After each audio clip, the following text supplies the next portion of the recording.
I came back from Singapore after being away for 10 years, dreaming of surprising my daughter Emily and meeting my 4-year-old granddaughter Sophia at the Denver home I had purchased for them. But as I quietly slipped my key into the front door, I overheard my son-in-law's threatening voice. He was ordering someone to clean up faster or face another beating. I stood frozen. Looking through the doorway, I saw Emily on her hands and knees, gathering broken dishes with shaking hands while wearing a stained apron that read, "Carter Family Property. My name is Michael Thompson, and this is how I defended my little girl." Those 10 years working in Singapore's technology sector had justified every sleepless night. I had saved every dollar for this moment, returning home to surprise Emily and meet Sophia. The Denver neighborhoods appeared exactly as I had left them when my taxi arrived at the house on Cherry Creek Drive. This was the property I had purchased for her before departing, my way of ensuring she would always have a secure place to live. The front door swung open without a sound. I walked inside, smiling as I got ready to shout my arrival. But the words caught in my throat when I heard a man's voice demanding someone clean up the mess more quickly or receive another beating. Looking down the hallway, I could see Emily on the floor, cleaning vomit from the hardwood. She had on that dirty apron labeled Carter Family Property. My daughter was marked as though she were their possession. Then Nathan's attitude changed entirely. His expression went from harsh cruelty to a cheerful smile as he walked toward me with open arms. He welcomed me home with artificial warmth, claiming Emily was simply helping with household tasks. Emily quickly got to her feet, removing the humiliating apron and stuffing it behind a sofa cushion. Her actions seemed frantic and desperate. She greeted me, forcing a smile that did not touch her eyes, claiming she was fine, only exhausted. A little figure emerged from behind Emily's legs. Sophia was seeing me face to face for the first time. Her large brown eyes looked at me with curiosity and nervousness. She whispered to her mother, asking who I was. Those words felt like a physical blow. Even though we had video calls, I remained a stranger to her. I lowered myself to her height, keeping my voice soft. I told her I was her grandpa Michael, reminding her of our video calls. Sophia pressed her face against Emily's leg, feeling overwhelmed. Emily put a protective hand on her daughter's head, and that was when I noticed it. There was a dark purple bruise wrapped around Emily's forearm. I started to say her name, but she rapidly pulled down her sleeves, giving me a look that clearly communicated not to bring it up now. Nathan put his hand on my shoulder with a warning in his gaze. He mentioned with an empty laugh that she had been somewhat clumsy recently. Something was deeply wrong. The self-assured daughter I had left behind had turned into a frightened creature. My granddaughter, who should have rushed into my embrace, was hiding behind her mother. Standing there in what should have been a happy reunion, one idea became clear. I had to discover what had happened to my family. 3 hours passed before I had my opportunity. Nathan departed for a business appointment. Sophia was napping, and the atmosphere felt different without his controlling presence. Emily sat at the kitchen table looking down at her hands. In the afternoon light, the bruises became even more apparent, not only on her arms but also grip marks circling her wrists. I spoke gently as I pulled up a chair. I asked her to explain those bruises, telling her not to claim she was clumsy. She pulled back, crossing her arms defensively. She insisted it was nothing, just work accidents. Her voice wavered as she avoided looking at me. I gently took her hand and used her complete name, reminding her of the promise I made the day she was born. I had always sworn to protect her. That commitment had no expiration date. That was when she broke down completely. Her face crumpled and tears began flowing. She sobbed, calling me Daddy. She admitted she had messed everything up. She explained that after Sophia was born, she became very ill with postpartum depression. Some days she could not even get out of bed. She was unable to care for Sophia properly. Nathan's family offered to help manage everything while she was recovering. She told me she was taking heavy medication that left everything foggy. She could not think clearly. They kept presenting papers for her to sign, claiming these were insurance documents and medical authorizations. She signed whatever they placed before her because she believed they were helping. I asked what kind of documents. She said property transfer papers and power of attorney forms. They assured her it was only temporary. When the mental fog lifted and she grasped what she had signed, they informed her she had signed away the house and was now their live-in caretaker, working to repay their assistance. Fury rose inside me. These people had preyed on my daughter when she was most defenseless. They warned her that if she did not comply or tried to leave, they would prove she was unfit and take Sophia from her. So she remained, working as their servant in her own house for 3 years. She walked to a kitchen drawer and pulled out a thick folder containing medical records and all the papers she had signed. As I opened that folder, one idea kept repeating. They had made the most serious error of their lives. That night, I spread Emily's medical records across the kitchen table. What I discovered made my blood run cold. Emily had signed the property transfer documents on March 15th. According to her medical chart, March 15th was also when her psychiatrist had increased her antidepressant dosage to the maximum level due to a severe psychological episode. The next morning, I drove to Denver General Hospital where Emily had received treatment. Dr. Laura Jenkins, her former psychiatrist, agreed to meet with me. She pulled Emily's thick file from her cabinet, remembering her case as one of the most severe postpartum depression episodes she had ever treated. During that March, Emily was barely functional. They had her on sertraline, lorazepam, and quetiapine, heavy medications that severely impair cognitive function and decision-making ability. I asked what that meant in practical terms. She explained it meant Emily was in no condition to make any legal decisions whatsoever. The medication levels would have left her confused, disoriented, and highly suggestible. She should not have been signing birthday cards, let alone property documents. Dr. Jenkins called in Sarah Miller, the nurse who had worked closely with Emily during treatment. Sarah's face darkened when she heard what had happened. She remembered those days clearly. Emily was so heavily medicated that some days she could not even recognize her own mother. Sarah specifically remembered one afternoon when Emily tried to sign her name on a get well card. Her handwriting was so shaky and illegible that they had to help guide her hand. There was no way she could have understood complex legal documents. Dr. Jenkins pulled out Emily's medication log. March 10th through March 20th was her absolute worst period. They were considering hospitalization because she was barely responsive. And they had her sign legal papers during this time. Dr. Jenkins said firmly that what they did was not just morally reprehensible, it was legally invalid. A person under this level of psychiatric medication cannot give informed consent for anything, especially property transfer. Sarah said she would testify to that in court. Emily could not have understood what day of the week it was, let alone the implications of signing away her house. Dr. Jenkins handed me a printed summary. Those signatures were legally worthless. No court would uphold contracts signed by someone in Emily's condition. What the Carter family did constituted exploitation of a vulnerable adult. As I left the hospital with that medical summary, I felt hope for the first time. I knew we had a real chance to fight back. The Carter family thought they were clever, but they had just handed me the ammunition I needed to destroy them. Armed with Dr. Jenkins's medical summary, I knew I needed professional help. A quick search led me to Angela Brooks, a lawyer specializing in elder abuse and exploitation cases. Her downtown Denver office occupied the 15th floor of a glass tower. Angela was a woman in her early 50s with silver hair and eyes that missed nothing.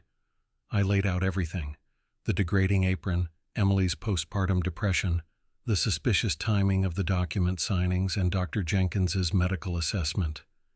Angela took notes, occasionally asking pointed questions. When I finished, she leaned back in her chair. She told me this was textbook exploitation of a vulnerable adult. What the Carter family did was not just morally despicable, it was a federal crime. She spread Emily's medical records across her desk. My daughter signed away a $400,000 house while she was so heavily medicated she could not recognize her own mother. Any first-year law student could get these contracts voided. But here is what makes this case special, Angela continued. The Carter family did not just commit fraud. They created a pattern of ongoing abuse, forcing Emily to wear that apron, making her work as an unpaid servant, threatening to take away her child. That is human trafficking. My heart pounded as the full scope became clear. She outlined our plan. First, we give them 48 hours to voluntarily return the property and pay damages. If they refuse, we file both civil and criminal complaints simultaneously. Third, we contact the Denver Post for public pressure. And finally, we destroy them completely with asset forfeiture, prison sentences, and civil judgments. She stood and extended her hand. The Carter family picked the wrong victim when they targeted my daughter. She told me that tomorrow morning we would pay them a visit. If they were smart, they would surrender peacefully. If not, we would teach them what happens when you mess with Michael Thompson's family. The next morning, Angela and I drove through the gates of the Carter estate in Cherry Hills Village. The mansion loomed before us, 3 stories of Colorado sandstone with towering columns. A butler led us through marble hallways to Richard Carter's study. He was 70-something with silver hair and soft features of inherited privilege. He sat behind a massive desk without rising, his voice dripping condescension. He said Emily was very happy working for their family.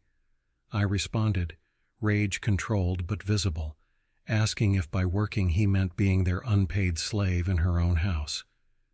Richard laughed coldly. He told me I was nobody. His family had owned this city for 4 generations. They had judges, politicians, and police commissioners in their pocket. Angela stepped forward, placing a thick folder on his desk. These were Emily's medical records from Denver General, along with expert testimony from her psychiatrist. On March 15th, Emily signed property documents while under maximum dose psychiatric medications. Her doctor stated Emily was so heavily medicated she could not recognize her own mother. Richard barely glanced at the documents, claiming Emily signed voluntarily with witnesses. I leaned forward and told him they had exploited my daughter's mental illness. That was a federal crime: human trafficking, exploitation of a vulnerable adult, fraud. Uncertainty flickered in Richard's eyes as he read Dr. Jenkins's assessment. He blustered that this was ridiculous. Emily needed help, and they provided it. She was grateful. Angela smiled like a shark. She asked if grateful was why Emily wore an apron saying Carter family property, why his son threatened to beat her. Richard's face flushed red. He demanded to know how we dared come into his home making these accusations. Angela told him to call the police. She would love explaining how his family held a mentally ill woman as an unpaid servant for 3 years. Nathan burst in, face twisted with rage. Angela did not flinch. She informed them they had 48 hours to return Emily's house and pay $1 million in damages. If they refused, we would file civil and criminal complaints with the FBI. Richard stood slowly, hands shaking with fury. He told me I had just declared war on the wrong family. They would destroy me and my pathetic daughter. I stood to face him and said they already tried. But they made one crucial mistake. They left me alive to fight back. Walking out, Angela squeezed my arm. Perfect. They just made threats in front of witnesses. Now we had intimidation charges too. 47 hours later, the Carter family's silence gave Angela all the answers she needed. The Denver Post front page headline screamed that a wealthy family had exploited their daughter's mental illness to steal her home. The article laid out every damning detail. Within hours, the story exploded across social media. Justice for Emily began trending with thousands sharing their own stories of elder abuse. The outpouring of support was overwhelming.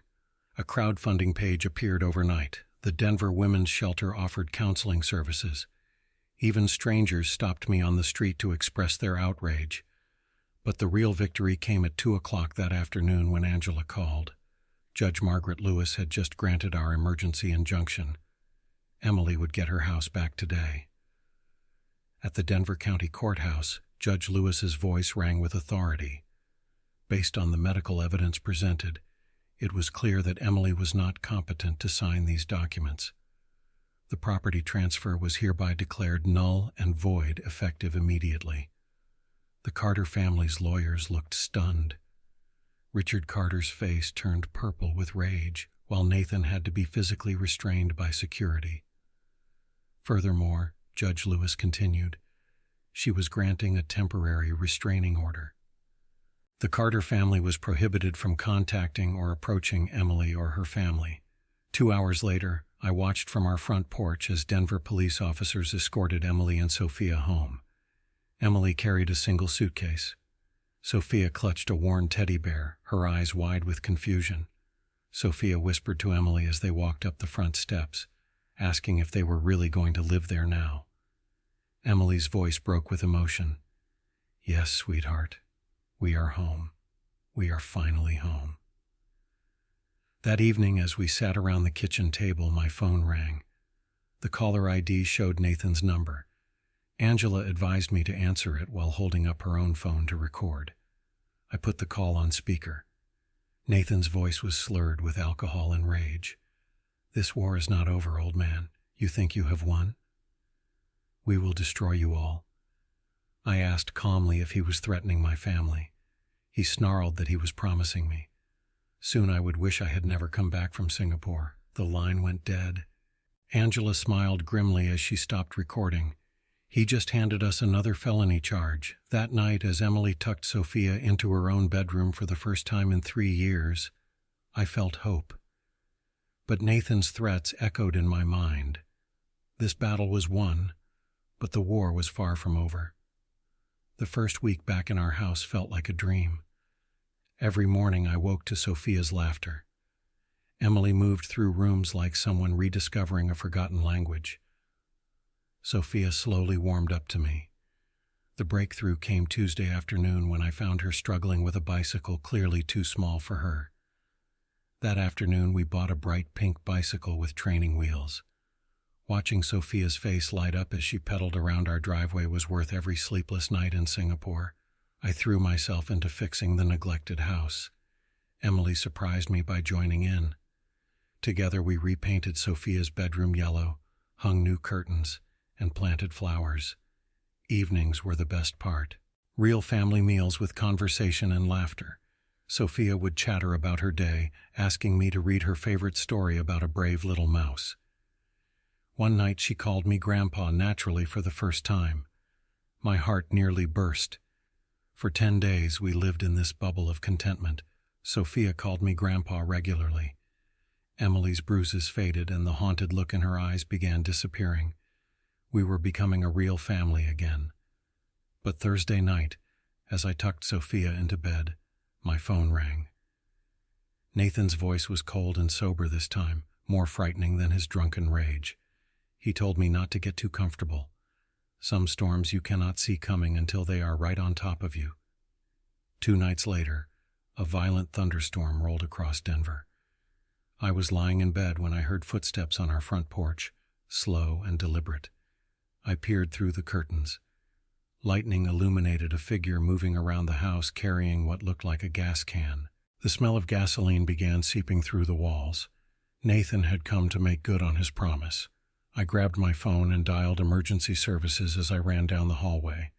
There is a man with gasoline trying to burn down my house on Cherry Creek Drive.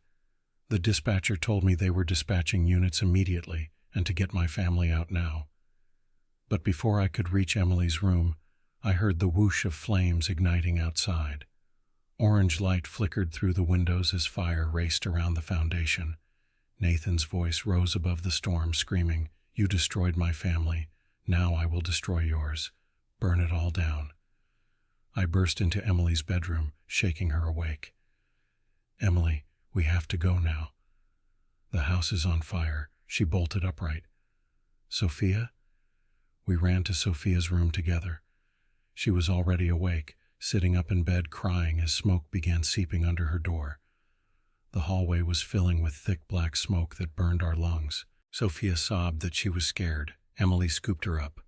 "Grandpa is going to get us out of here." The front door was blocked by flames, so I led them toward the back of the house. But as we reached the kitchen, Nathan appeared at the sliding glass door, his face twisted with rage, illuminated by the fire.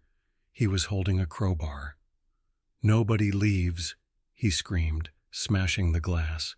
"If I cannot have my family, nobody gets to have theirs." I pushed Emily and Sophia behind me, grabbing a kitchen knife from the counter. "Emily, Sophia, get out through the side window in the dining room, go." Emily cried that she was not leaving me. "Go," I roared. "Protect Sophia." Nathan swung the crowbar at my head, but rage had made him clumsy. I ducked and tackled him around the waist, sending us both crashing into the cabinets. The knife skittered across the floor as we grappled. "You want to hurt my family?" I gasped, fighting for leverage as smoke filled the room.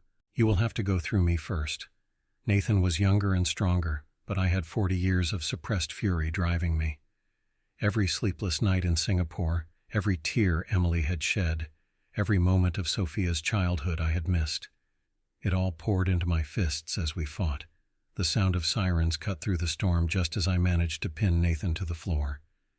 Through the broken door, I could see flashing red and blue lights as fire trucks and police cars flooded our street. I dragged the semi-conscious Nathan toward the back door as firefighters burst through the front entrance, their hoses already spraying water on the flames.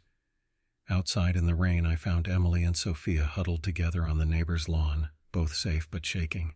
Sophia ran to me the moment she saw me emerge from the smoke. "Grandpa, I thought you were gone." I knelt and pulled both of them into my arms as paramedics checked us and police officers handcuffed Nathan. Our house was damaged but still standing, the fire department having arrived just in time. I whispered into Emily's hair as we watched them load Nathan into a police car. "It is over. He can never hurt you again." 6 months later, I sat in Denver County Courthouse, watching Judge Margaret Lewis deliver the final chapter. The courtroom was packed with supporters. Nathan sat at the defendant's table in an orange jumpsuit, his arrogance replaced by the hollow stare of a broken man.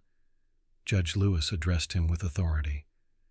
"You have been found guilty of arson, attempted murder, domestic violence, and conspiracy to commit fraud. I sentence you to 15 years in federal prison without parole." The gavel came down with satisfying finality. 2 weeks earlier, Richard Carter had been sentenced to 8 years for exploitation of a vulnerable adult, fraud, and conspiracy. The Carter empire had crumbled overnight, assets frozen, properties seized, their names synonymous with shame. Angela squeezed my hand. "It is over, Michael. They can never hurt anyone again."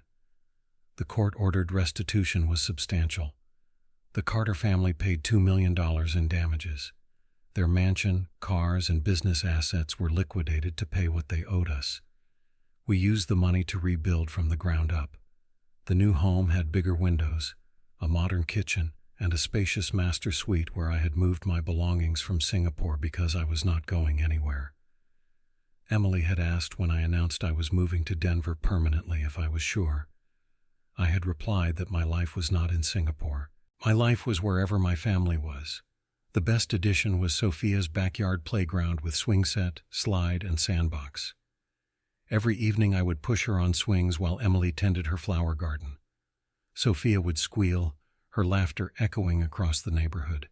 At 5 years old, Sophia had grown into a confident, joyful child who knew she was loved and protected. She called me Grandpa naturally and insisted I read her the brave little mouse story every night. Emily had blossomed too. The haunted look was gone, replaced by the spark of the strong woman I had raised. She had started night classes working toward a social work degree. "I want to help other women who have been through what I experienced," she told me. "Show them there is always hope." This evening, as I pushed Sophia on her swing, Emily came out carrying 3 glasses of lemonade. She sat on the porch steps, watching us with a radiant smile.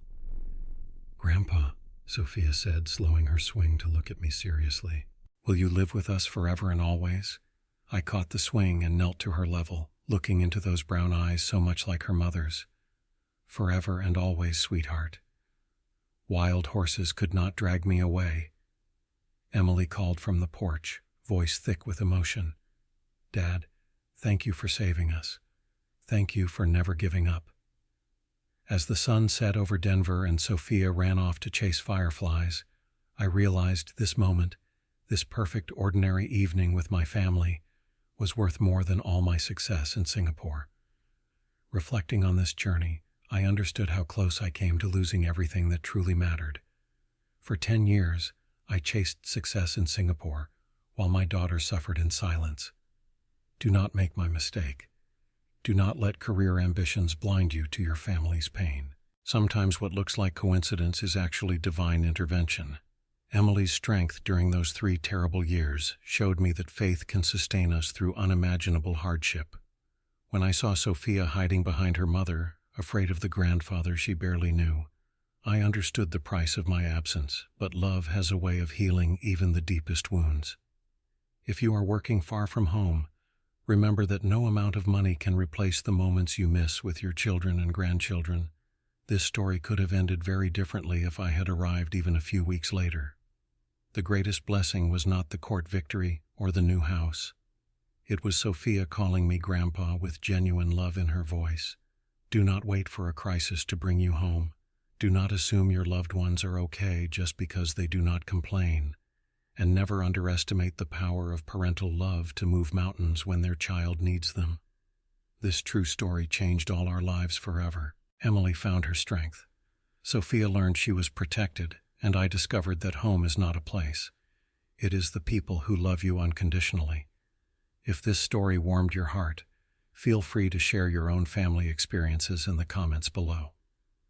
Don't forget to subscribe to our channel for more uplifting true stories that celebrate the unbreakable bonds of family love. Your story could be just what someone else needs to hear today.